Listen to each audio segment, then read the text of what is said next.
Welcome back to the channel. Wow, what upset.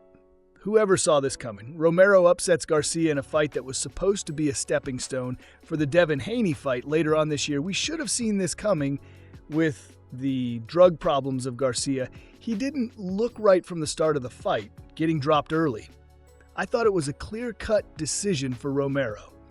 I don't know where Garcia goes from here with this loss and with all the other baggage he carries with him. Anyway, here are some more thoughts and features on this fight. What was supposed to be a memorable event Friday night in Times Square ended up a forgettable one that lacked action and left boxing fans unfulfilled. The plan was for Ryan Garcia and Haney to win their respective fights and meet for a highly anticipated rematch later this year. Haney held up his end of the bargain, albeit with a lackluster decision, but Rolando Romero played the role of disruptor, pulling off a massive upset of Garcia by unanimous decision, 115 to 112, 115 to 112, 118 to 109, to cap the underwhelming night of fights.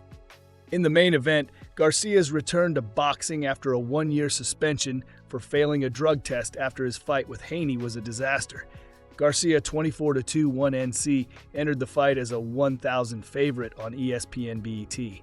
However, he wasn't able to uncork his trademark left hook or mount any significant offense in the 12-round affair. Instead, Romero, 17-2, set the tone early and dropped Garcia with a left hook in round 2. Although Garcia didn't appear hurt, the knockdown altered the course of the fight as he went from eager to timid for the rest of the fight. Neither fighter seemed to be interested in letting his hands go, with a combined 123 punches landed out of a total of 490 punches thrown.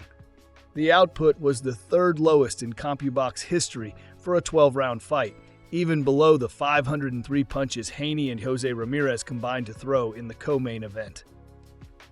"He fought a good fight," Garcia said afterward. "He caught me early. No excuses, man. Congrats to him. He did a great job, and that's it." Garcia popped the jab, but Romero was patient and kept his distance. It was a surprising performance by Romero, who is 2 fights removed from being stopped by Isaac Cruz in 2024. Instead of recklessly rushing in, Romero was calm and steady in his approach. Meanwhile, Garcia couldn't shake the effects of the early knockdown and spent the duration of the bout looking for a fight-ending punch. He never found it and will now have to go back to the drawing board. As for Romero, he might be the only person who wants to see a Garcia-Haney rematch, despite emerging victorious Friday. "I ain't even thinking about what's next," Romero said. "I think Devin and Ryan should get their rematch and make a big one." The expectation was for Garcia and Romero to deliver fireworks and make the ringside judges' scorecards unnecessary. Instead, the uninspired effort from Garcia capped off a listless night of fights against the backdrop of Times Square, where a small group of invite-only fans gathered inside a makeshift area staging a boxing ring. On the outside of the venue, pedestrians milled about, with many stopping to see what was happening in the enclosure on several screens set up on the outside.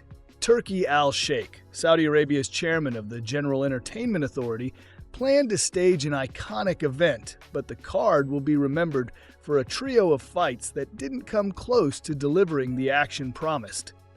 The main event followed an equally subpar effort by Haney, who was let off the hook by an opponent who was content simply following him around the ring.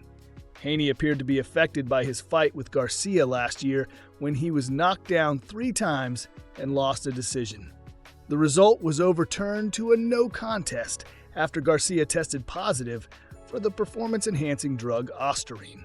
Garcia also came in 3.2 pounds over the contracted weight of 140 pounds for that fight. Haney, 32-0 1NC, seemingly couldn't shake off the effects of the fight and was timid and reluctant to throw punches. However, Ramirez couldn't capitalize. He followed Haney around the ring without a true sense of urgency.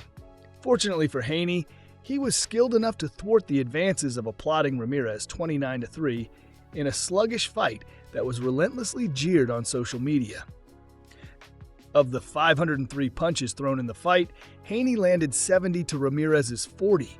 Plans for a Garcia-Haney rematch might still be in place, as a contract was reportedly signed ahead of Friday night for a clash later this year. However, due to how their fights played out, it will be interesting to see if that bout materializes later this year or if Al Sheikh decides to go in another direction for both fighters.